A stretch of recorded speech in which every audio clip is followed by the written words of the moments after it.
लगने के लिए यही होंगे ना, इसमें नीचे देखो, इसमें होंगे नीचे देखो, एक खोलो।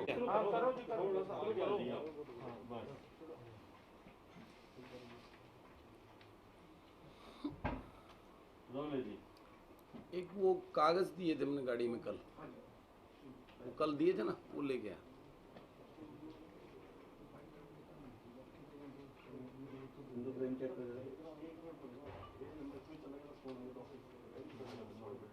माइक आईडी आउट करनी पड़ेगी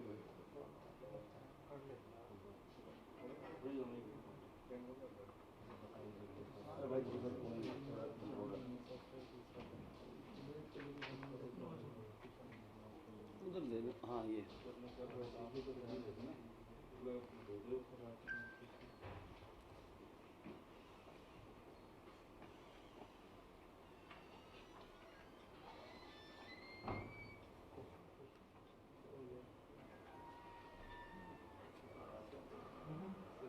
हाँ जी।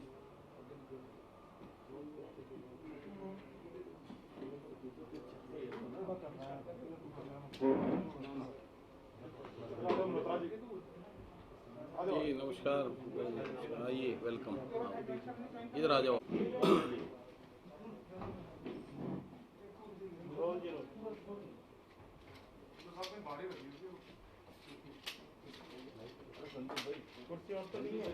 अरे कुर्सी और कुर्सी दो, कुर्सी लेके। नमस्कार सभी पत्रकार छायाकार साथियों को बलराज कुंडू की प्रणाम। आज आप सभी साथियों को यहाँ मैंने पीसी में बुलाया। आप सबके माध्यम से मैं कुछ बातें रखना चाहता हूँ। जैसे आप सब जानते हो कि पिछले लगभग 10 महीने से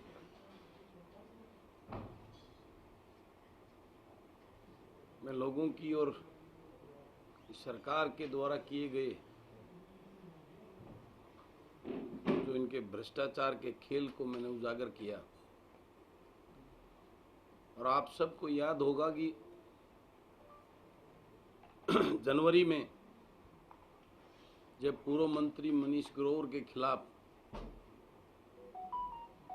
जो शुगर मिलों के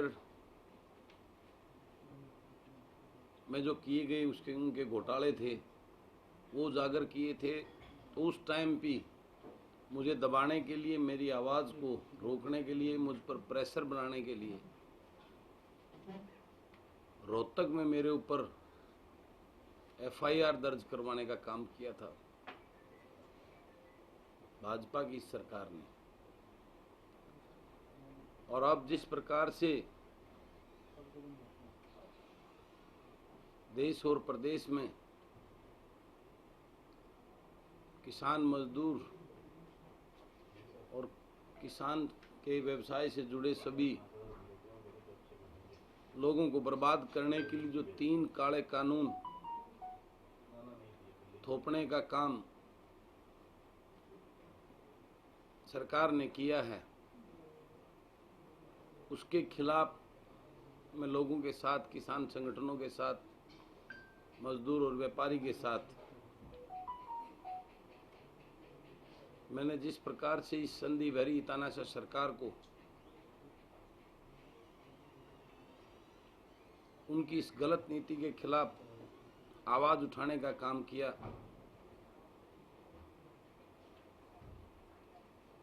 और इनकी नीयत और सोच जो ये सिर्फ इस प्रदेश को लूटने के अलावा भारतीय जनता पार्टी की सरकार को प्रदेश के लोगों की कोई चिंता नहीं है। लोगों के बीच में जाकर मैं इनकी सच्चाई और इनकी नीति लोगों को जागरूक करने के लिए मैं उनके बीच में जा रहा हूं। और बड़ौदा चुनाव जो आज मनोहर लाल भाजपा का एक नाक का सवाल बना हुआ है, जब इन लोगों ने देखा कि बड़ौदा के लोग किस प्रकार से मुझे लाड प्यार और आशीर्वाद देकर मेरी बातें सुनकर उसके लिए कसम उठा रहे हैं कि भाजपा के प्रत्याशी की जमानत जब्त करने का बड़ौदा की जनता काम करेगी, उसी संदर्भ में अब दोबारा फिर मेरे ऊपर उन्हीं पुराने लोगों ने एक को मोहरा बनाकर मेरे ऊपर झूठी एफआईआर दर्ज करने का काम किया। मैं आज मीडिया के साथियों को ये बताना चाहता हूं कि भारतीय जनता पार्टी की मनोहर लाल की सरकार किस प्रकार से ओछे हथकंडे अपना सकती है और पावर का मिसयूज करके किस प्रकार से मेरी आवाज को दबाने का काम करना चाहती है। मैं आपको बताना चाहता हूं, ये लड़का जिसके नाम से जिसको मोहरा बनाकर मेरे ऊपर ये एफआईआर दर्ज कराई, ये रोहतक का ही रहने वाला है और उसी पूर्व मंत्री और एक हमारे महम के नकारे हुए, जो 4 बार ही नकार चुका है महम, जिसको एक भाजपा के नेता का चेला है ये, और इन सब ने मिलकर ये कर्मकांड करवाया है, ये एफआईआर दर्ज करवाई, जिसे मुख्यमंत्री जी के से फोन करके ये एफआईआर हुई। मैं आपको बताना चाहता हूं, ये लड़का जिस मध्य प्रदेश में कामों की बात कर रहा है, ये मेरे पास भी करता था। एक हिसार की गावड़ कंस्ट्रक्शन है जो हरियाणा का लीडिंग कॉन्ट्रैक्टर है, हम दोनों उसके यहाँ भी काम करता था। और ये एक फ्रॉड टाइप का बच्चा है, किसी के कहने से अप्रोच करने से हमने इसको काम दे दिया था और इन्होंने दोनों कामों को बीच में छोड़ के वहाँ से भाग गया। इसने अपना जो एग्रीमेंट था वो खुद रिसाइन किया था और उसने लिख के दिया था कि मैं काम करने में असमर्थ हूँ, मेरी कैपेसिटी नहीं है, मेरा काम आगे मैं नहीं कर सकता। और ये हमें भी दिया था और गावड़ कंस्ट्रक्शन को भी दिया था, सेम केस दोनों का। उसके बाद इससे इसकी मेजरमेंट करके इसके साइन करा के जिसका मामला पूरा सेटल कर दिया गया और उसके बाद ये दिवालिया घोषित होकर एससीएलटी में ये गया हुआ है दिवालिया। उसमें हमने 1/6/2019 को हमारी कंपनी का इसके ऊपर 21 करोड़ रुपए का जो है ना हमने क्लेम किया हुआ इसके ऊपर 21 करोड़ रुपए का 21,03,27,538 रुपए का 1/6/2019 को 21,03,27,538 रुपए का। और आज 1.5 साल के बाद इसको मोहरा बनाकर ऐसे नॉन अवेलेबल धाराएं लगवाकर मेरे ऊपर ये केस दर्ज किया गया है। और इसकी खुद की एफआईआर जो इसने लिखी है उसके अंदर कहीं भी वो जिक्र नहीं जिससे वो धाराएं लगती हो, लेकिन टोटली पावर के उसमें मुझे रोकने के लिए, मेरे ऊपर प्रेशर बनाने के लिए, मुझे मानसिक रूप से मेरे को और मेरे परिवार को प्रताड़ित करने के लिए इस प्रकार के ओछे हथकंडे। और जब वहाँ वो सारे जानकारी हैं, जब उनसे पता करा, मेरे साथी वहाँ गए तो उन्होंने हाथ जोड़ लिए पुलिस विभाग के जो ऑफिसर्स ने कि भाई साहब हम मजबूर हैं, ऊपर से डायरेक्शन है, हमें ये करना, हमें पता है कि इसमें कोई केस नहीं बनता। और मैं आपकी जानकारी के लिए एक बात और बता दूं, पुलिस कमिश्नर गुड़गांव के आदेश हैं कि 20 लाख रुपए से ऊपर का कोई भी इस टाइप का लेन देन का मामला होगा, वो उसको कमिश्नर के ऑर्डर के बाद इकोनॉमिक सेल के माध्यम से उस केस को डील किया जाएगा। ये ऑर्डर हैं पुलिस के। और वहाँ इकोनॉमिक सेल कोई नहीं, मेरे एक गुजरात की कंपनी को 65 लाख रुपए मैंने दे रखे हैं कोई मशीनरी परचेज करने के लिए, और उसने वो मशीनरी परचेज वो हमारे को कुछ नहीं दिया, 65 लाख रुपए अटक गया। हमने उसके खिलाफ केस दे रखा है, उस केस पे कोई एफआईआर दर्ज नहीं हुई, और उस केस को जो है ना इकोनॉमिक सेल में ट्रांसफर कर किया हुआ है, और अभी तक कोई कार्रवाई नहीं है।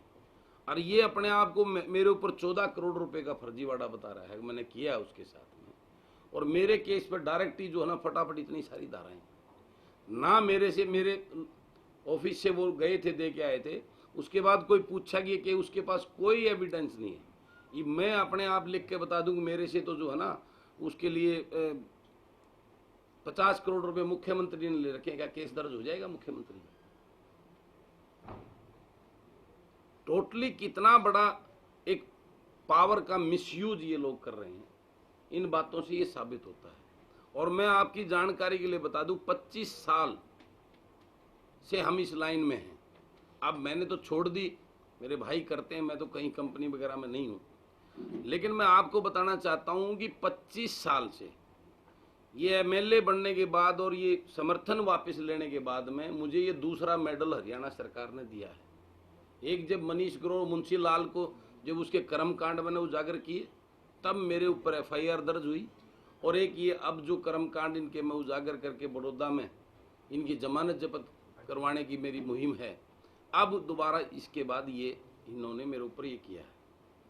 ये सच्चाई, इनकी मनसा और करनी नीयत जो हमें आप लोगों के माध्यम से इस प्रदेश के लोगों को और इस संदीप हरी सरकार को बताना चाहता हूँ। लेकिन मैं एक बात आपके, एक मुझे इस टाइप के किसी भी हथकंडे से मेरी आवाज़ को, मेरी सच्चाई की आवाज़ को, लोगों की के साथ हो रहे अन्याय की आवाज़ को भारतीय जनता पार्टी की मनोहर लाल जी की सरकार इन हथकंडों से मुझे दबाव रोक नहीं सकती है। और निश्चित रूप से इसका एक करारा जवाब आने वाली 3 तारीख को बड़ौदा के अंदर मनोहर लाल खट्टर जी की भाजपा के उम्मीदवार की जमानत जब्त करके, मैं आपको दावा करता हूं इस बात का कि उसकी जमानत जब्त करके, हार जीत से नहीं, उसकी जमानत जब्त होगी वहां पे, और उसका एक करारा जवाब बड़ौदा की जनता इस भाजपा को, इनकी तानाशाह सरकार के रवैये को देने वाली है। तो इसी के लिए मैंने आपको ये आज पीसी रखी थी कि जिस प्रकार से मेरी छवि को खराब करने के लिए लोगों में, पूरे प्रदेश के लोग आज जिस प्रकार से आज मैं लोगों की आवाज़ बनकर हर किसान संगठनों के उनके धरने प्रदर्शन में, मंडियों में, उसमें जाकर इस सरकार को सचेत और सावधान करने का काम कर रहा हूँ। और जिस प्रकार का माहौल आप सब जानते हैं, भाजपा का ही एक विधायक विधानसभा के आगे बैठ के किसानों के प्रति धरना देता है, इनके जो है ना गठबंधन सरकार के साथी वहाँ क्लियर कट कह चुके हैं कि ये जो कानून है, ये जो किसान हितैषी नहीं, किसान को मारने वाले हैं। और ये जिस प्रकार की नौटंकी भाजपा के नेता और भाजपा के प्रदेश अध्यक्ष लोगों के बीच में जाके कर रहे हैं, लोग इस बात को अच्छी तरह जान चुके हैं। और इनके जुमलेबाज सरकार जो इनकी तानाशाही ये सरकार का मिसयूज करते हैं, इन्होंने अपनी कब्र खोद ली है, और आने वाले दिनों में लोग इनको घसीट के उसके अंदर डालने का काम करेंगे। आप जो रोहतक में दर्ज हुई थी जी, उसका मेरे को तो अभी तक कुछ नहीं, 2-4 बार उन्होंने जो चीज़ें मांगी हमने दे दी थी। इन्वेस्टिगेशन चल रही है, कुछ नहीं, इतने साल लंबी इन्वेस्टिगेशन, उसमें कुछ बनता ही नहीं, और अभी तक वो दबाए क्या किया क्या नहीं हमें कुछ नहीं मालूम। तो ना तो केस खत्म हुआ, ना कोर्ट में दिया। हाँ, पता नहीं कोर्ट वगैरह कुछ नहीं जारी दिया। है वो जांच के कौन सा युग, उसका बॉर्डर का वो राफेल घोटाला थोड़ा ना है, उसके पास सारी चीजें कागज है, कोई वो चीज है ही नहीं इसके अंदर। रफाल से बड़ा लगता है, क्योंकि रफाल की तो फिर भी जांच कर ली ना जल्दी जल्दी, इसकी तो जांच नहीं ना हुई। हाँ, तो जांच तो ये जो है ना, ये जांच ये टोटली का टोटली जांच वाला कोई चीज उसके अंदर है ही नहीं। जांच तो वहाँ होती जब कुछ हमारे तो ऑन रिकॉर्ड सारी चीजें, एवरीथिंग। ये जो शिकायत करता है गुड़गांव में, रोहतक में भी यही कंप्लेंट है। वो कंप्लेंट सेम है, मोहरा बदला, उसका नाम बदला हुआ कंप्लेंट। तो शिकायत करता अलग है। हाँ, अक्रम सही की दिखाया है, अलग अलग दिखाया है? क्या जो घटनाक्रम है वो एक ही दिखाया है या अलग अलग दिखाया है? नहीं, ये अलग उसका है। रोहतक और दूसरी बात मैं आपको बताऊं, ये जिस काम की बात करता है वो एमपी का है, मध्य प्रदेश में। अगर सही मायने में इसका वो देखा जाए एज पर लॉ, तो इसकी यहाँ FIR हो ही नहीं सकती अगर उस बात को लेकर। Jurisdiction वहाँ की। हाँ, और एक बात मैं आपको और बताऊं, अगर इसकी सारी बातें सत्य मान ली जाएं, लेन देन का कोई डिस्प्यूट कॉन्ट्रैक्ट का एग्रीमेंट होता है, उसमें ये धाराएं लगकर कोई केस दर्ज हो ही नहीं सकता। एज पर लॉ की मैं बात करूं, सारी चीजें कर लें, ये कोर्ट का आर्बिट्रेशन का मैटर है, कोर्ट के अंदर डिसाइड हो, अपने तथ्य वो दे, मेरा ये है, वो मामले का है। जिस प्रकार की नॉन बेलेबल धाराएं लगाई है, टोटली की टोटली ये प्रेशर पॉलिटिक्स, मुझे दबाने के लिए, मुझे डराने के लिए, मेरे परिवार को मानसिक रूप से प्रताड़ित करने के लिए, इसके पीछे और कोई मंशा नहीं है।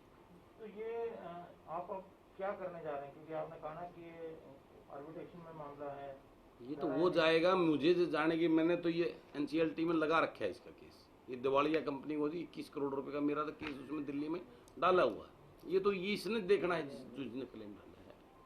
ये जाए, हमारे पास तो जो जो चीज़ें एवरीथिंग, हमने तो पूरी, हमारे पास पूरा रिकॉर्ड है, हमारे पास कोई वो उसका वो नहीं। तो इस FIR की क्वेश्चन के लिए आप हाईकोर्ट जाएंगे? हाँ, अभी अपनी कार्रवाई तो करेंगे, जो भी होगा, जो हमें लीगली जो चीज़ बनती है वो तो हमें करनी है, उसके लिए तो करेंगे उसकी। लेकिन मैं इस चीज़ से घबराने वाला नहीं, मुझे पता ही है ऐसी FIR, ऐसे मेडल मुझे और भी देने वाली है, क्योंकि मैं इनके काले कारनामे को उजागर करता हूँ, जनता के सामने सच्चाई इनकी उजागर करता हूँ कि इनकी करनी और कथनी में कितना फ़र्क है। तो इस टाइप के ये कर्म कांड तो मैं आगे भी उम्मीद, इनका पिछले दिनों जो इनके अपने विधायकों ने आवाज़ उठाई थी, आप सबके सामने उनकी FIR करवा दी थी, वो चुप हो गए थे। इनकी यही मानसिकता है कि इसको ये भी चुप हो जाएगा, लेकिन इनको गलतफहमी है। बलराज कुंडू को चुप कराना है तो मनोहर लाल जी को मुझे शूट आउट करने के ऑर्डर देने पड़ेंगे, तभी मैं चुप हो सकता हूँ। आप एक ये दावा कर रहे हैं कि बड़ौदा में जो बीजेपी का कैंडिडेट है हारेगा, और आप 1001% हारेगा। आप वहाँ कैसे हराएंगे, मतलब क्या आपका प्लान क्या है? मैं नहीं हराऊंगा, लोग हराएंगे। लोगों को इनकी सच्चाई का पता चल चुका है। आज बड़ौदा हलके की तरफ पूरा प्रदेश देख रहा है। मैं नहीं, लोग, पूरे प्रदेश के लोग, किसान संगठन वहाँ पे जा रहे हैं और इस सरकार की करनी और कथनी को उनके सामने रखने का काम कर रहे हैं। उनको इस बात का पता लग चुका है, ये मनोहर लाल खट्टर सरकार, ये गरीब की, किसान की बहुत बड़ी विरोधी है, छोटे व्यापारी और कर्मचारी की, और प्रदेश को जिस लेवल पे लेके जा रहे हैं। आज हरियाणा प्रदेश बेरोजगारी में नंबर 1 पे, आगे पूरे सिस्टम का निजीकरण करने की इन्होंने पूरी प्लानिंग कर ली है। बिजली विभाग को जो है ना, ये उस पर दे रहे हैं सारी, पहले से प्रथा सारी जो शत्रुजीत कपूर जी बैठा रखे हैं, उसी चक्कर में सारी चीजें आने वाले दिनों में गरीब आदमी का जीना दुभर हो जाएगा। और ये थोड़ा टेक्निकल बात कर लेते हैं, क्योंकि आपका मेन प्रेस कॉन्फ्रेंस तो आज इस चीज से करना जो गुड़गांव में फिर दर्ज, मुख्य बिंदु तो आपको वही है। नहीं, वो तो मैं आपके माध्यम से मुख्य बिंदु पे उस चीज से मैं घबराने वाला हूँ। मैं तो आपको ये सच्चाई बताने के लिए, अब ये दूसरा मेडल सरकार ने मुझे दिया है, मैं तो उसकी 1.5 साल पहले, आज वो इतने दिनों के बाद में उठ के आ गया।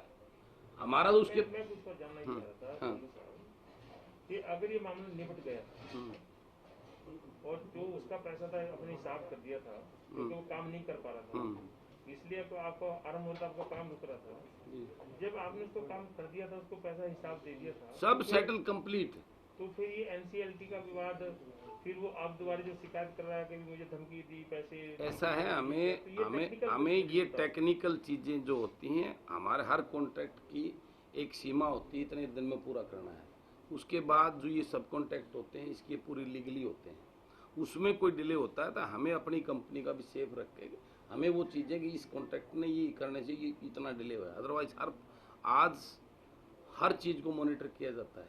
मैं आपको ये बता दूं, कंस्ट्रक्शन लाइन के अंदर वो लोग जो पहले ड्रेबाज लोग होते थे, वो लोग ख़त्म हो गए। आज क्वालिटी और स्पीड के साथ में, हर चीज़ के साथ में जो लोग आगे बढ़ रहे हैं, वही लोग जिंदा हैं। और उनके लिए एक एक चीज़, बड़ा पैमाना, एक एक पल जो है, एक एक दिन उस कॉन्ट्रैक्ट के लिए बहुत इम्पोर्टेंट होता है। तो उस कंपनी को अपनी वो साख बचाने के लिए ये सारी चीज़ें जो है ना, आगे बैंकर्स में और उसमें सारी चीज़ें बहुत इम्पोर्टेंट होती हैं। उसको बचाने के लिए ये चीज़ें हमें अपनी कंपनी के पूरे डॉक्यूमेंट पूरे सिस्टम रखने पड़ते हैं, एक एक चीज का डेली की मॉनिटरिंग होती है। आज एक दिन में कितना काम हो, कितना होना चाहिए, इस पर हमारे जो शेड्यूल बनाते हैं हम कंप्लीशन। वो तो काम का करने नहीं नहीं, उसकी मैं वही टेक्निकल बातें बता रहा हूँ। उसका पहले दिन हमें सबमिशन करना होता है कि हमारा ये शेड्यूल रहेगा इसको कंप्लीशन करने का, और उसमें अड़चन आगे डिले होती है तो उसकी जस्टिफिकेशन हमें बना के देनी पड़ती है, और उसी का ये पार्ट है। हमें वहाँ आगे अपनी जस्टिफिकेशन इसकी वजह से ये डिले होकर ये और ये उस टाइप से ये लॉसेज होते हैं जो कैलकुलेट होता है, आर्बिट्रेशन के लॉसेज होते हैं, जिसकी वो डिले हुआ, उसमें कोई नई चीज़ बनाई हमने, उसको एक कंप्लीट को करने के लिए अधूरी चीज़ को आप कंप्लीट करते हो, उसमें ज़्यादा पैसा लगता है। आप किसी कमरे की मरम्मत करने लगे, तोड़ फोड़ में लगा 2 बार, ठीक है, तो इसलिए वो चीज़ें ये कैलकुलेट होती है। टेक्निकल जो आपने पूछे वो चीज़ें हैं उसके लिए। नहीं, मैं तो बंदे की बात कर रहा हूँ। वो बंदा नहीं, वो कोई कंपनी है, बंदा नहीं, वो कंपनी है, और उस कंपनी ने जिस प्रकार से किया उसकी मैं बातें कर रहा हूँ। हमने बंदे के से नहीं, उस कंपनी के खिलाफ ये चीज़ डाली है जो उसकी कंपनी है जिसके नाम से। डाल दी। हाँ, बंदा शिकायत करता तो कंपनी ना बना, कंपनी के थ्रू ही है ना। तो उस बंदे ने काम नहीं किया हमारे पास, जिस काम की वो बात कर रहा है उस कंपनी ने काम किया हमारे साथ। आप मेरी बात को, उस कंपनी ने काम किया है, और उस कंपनी का बात ये है कि रोहतक का है ये बंदा, और ये मनीष ग्रोवर के साथ में और हमारे उस नेता के साथ में रहता है। पिछली कहानी भी उन्होंने प्लान करवाई हुई थी और ये भी उनकी प्लान करवाई। नेट सेल जो बात, नेट सेल जो है, भी कंपनी सेम है। 2 लोग हैं, एक मोहरा आज ये बना लिया, पहले बड़ा अलग था, केस उसी टाइम का सिमिलर सेम है। कंपनी, आप कंपनी भी एक है, कंपनी भी अलग अलग है। बंदा अलग होता, कंपनी भी अलग होती है जी। नहीं, किसी कंपनी में ऐसा नहीं, ऐसा वो कंपनी वही मानी जाती है, बंदा नहीं मानना जाता। कभी कोई भी वो होता है, वो कंपनी होती है, उसने अपनी कंपनी के नाम से वो किया है, बंदा नहीं। तो वहाँ दूसरी आप मैं कुछ आप वो उस बात को, उसी बात को समझ नहीं पा रहे हैं जो बात मैं बोल रहा हूँ। मैं समझ रहा हूँ, वहाँ कंपनी दूसरी है, यहाँ कंपनी दूसरी। हाँ, अलग है, तो अलग बंदा कैसे हो सकता है? एक बंदा तो है नहीं, वो भी दूसरा आदमी है। मैं क्या बोल रहा हूँ, उस टाइम पे एक मोहरा वो लिया था, सेम नेचर का एक मोहरा ये लिया, मैं यही बोल रहा हूँ आपको, वही बात बता रहा हूँ। जो दिवालिया घोषित किया था उन्होंने, क्या आपने गुरुग्राम पुलिस को वो डॉक्यूमेंट्स प्रोवाइड करवाए हैं कि ये सब जो हमारे से कोई मांगेगा तभी तो करवाएंगे। हमारे से बगैर बुलाए, बगैर पूछे कोई दे दे, आप मैं आपके खिलाफ दे आऊँ जाके थाने में, अगर आपने जो है ना मेरे जो है ना 20 करोड़ रुपए देने हैं, जब आपसे बुला के पूछेंगे जी ये क्या मैटर है, कोई क्या एविडेंस डॉक्यूमेंट उन्होंने दिए हैं, तभी तो आप करोगे। जब आपको बुलाया नहीं जाएगा, आप डॉक्यूमेंट हवा में थोड़ा ना दे दोगे। चलो तो इन्वेस्टिगेशन में दे देंगे। हाँ। वो तो बात उसकी नहीं करा, वो चीज मुझे कोई बोदर नहीं, कोई टेंशन नहीं उस बात की, वो सब कुछ हमारे पास। मैं तो ये कह रहा हूँ कि इस सरकार की मानसिकता, किस मानसिकता से उन्होंने जो ये केस रजिस्टर करे हैं और जो जो धारा लगवाई है, मैं उसकी बात कर रहा हूँ। ये राजनीतिक द्वेष में टोटली केस है, इसमें उस केस का, उस टाइप का कोई केस बनता ही नहीं। अगर मेरे में बनता तो गाउड कंस्ट्रक्शन में बनता है। मैं आपको जो बताना चाहता हूँ, वो सेम बंदा ये सेम केस गाउड कंस्ट्रक्शन में भी उसने किया, सेम मेरी कंपनी में किया, तो वो गाउड के खिलाफ तो केस दर्ज नहीं कराया उसने। अब मेरी बात का मतलब उसने सेम मध्य प्रदेश के ही मेरे साथ लगते ही प्रोजेक्ट में उसने गावड़ कंस्ट्रक्शन का भी काम ले रखा था, मेरा भी काम ले रखा था। दोनों को सेम टाइम पे सेम सिचुएशन में उन्होंने भी टेक ओवर कर लिया, उसकी मेजरमेंट के फाइनल कर दिया, हमने भी कर दिया, हमने वो काम अपने खुद कंप्लीट कर दिया, गावड़ ने भी कर दिया। तो ये केस तो रजिस्टर्ड फिर गावड़ पे भी होना चाहिए था।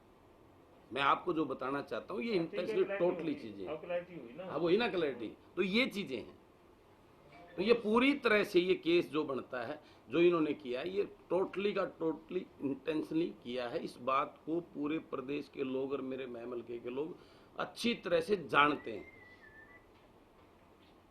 ये सारी रीच से इनकी और जो फजीयत होने वाली है, मैं दावा करता हूं कि इसी बात से, यही एक बात मेरे लिए जो ना बड़ौदा के लोगों को जो आप कह रहे थे ना, आपके पास क्या जादू की छड़ी है, ये एक ही जादू की छड़ी बहुत मेरे लिए है कि मैं लोगों को बताऊंगा ये है भाई सच्चाई, और उनको पता लग चुका है।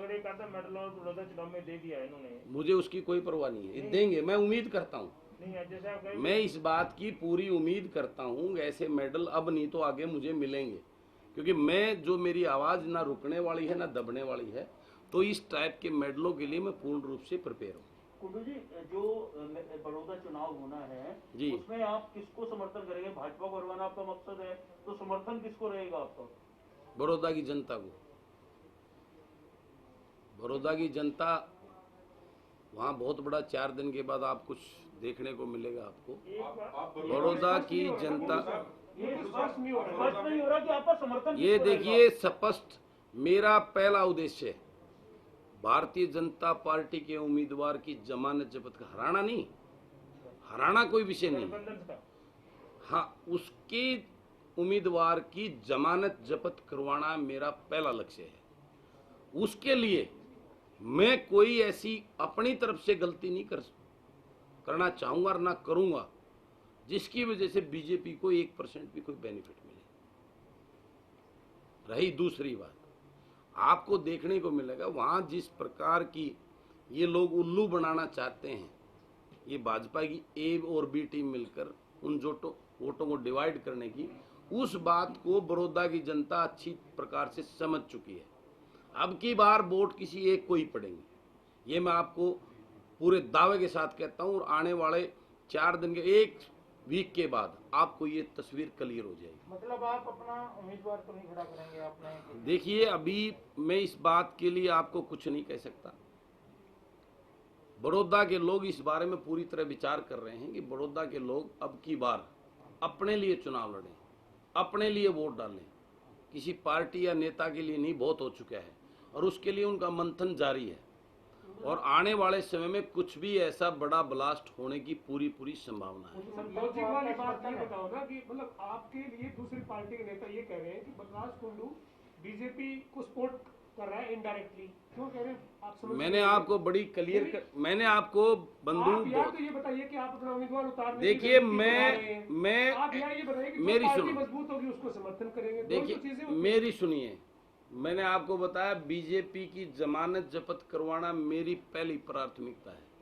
उसके लिए मुझे कुछ भी करना पड़े, दुश्मन का दोस्त मेरा दोस्त है। जो बीजेपी के लिए स्ट्रांग होगा, भाजपा का अगर ऐसे कोई पंचायती उम्मीदवार इस प्रकार के आएगा जिससे भाजपा को बेनिफिट होगा तो हम उसके साथ कतई नहीं ना लोगों को जाने देंगे। उसके लिए का भी समर्थन आप कर सकते हैं? वो समय बताएगा किसी को भी, लेकिन पहली प्राथमिकता बीजेपी को हराने की बलराज कुंडू की प्राथमिकता है। नहीं, 2 बातें, एक दो क्लैरिटी कर दी कि जमानत जब करानी है ए और बी टीम की जी, ए बीजेपी है और बी जेजेपी, यही ना? वो आप समझ रहे सारी नहीं, चीजें। चलो आगे कर दो। है, इनके मुताबिक उन्होंने कहा है। दूसरा बिंदु कि जो भी बीजेपी को हरा रहा होगा कैंडिडेट, जी चाहे वो कांग्रेस का हो, जी चाहे वो आईएनएलडी का हो, जी जी चाहे वो बलराज कुंडू का हो, जी, उसको वोट डलवाऊंगा। बिल्कुल उसको, ये है ना? बिल्कुल। सर, बी टीम क्लियर नहीं हो रही है, बी टीम कौन सी है? जेजेपी है या कांग्रेस है?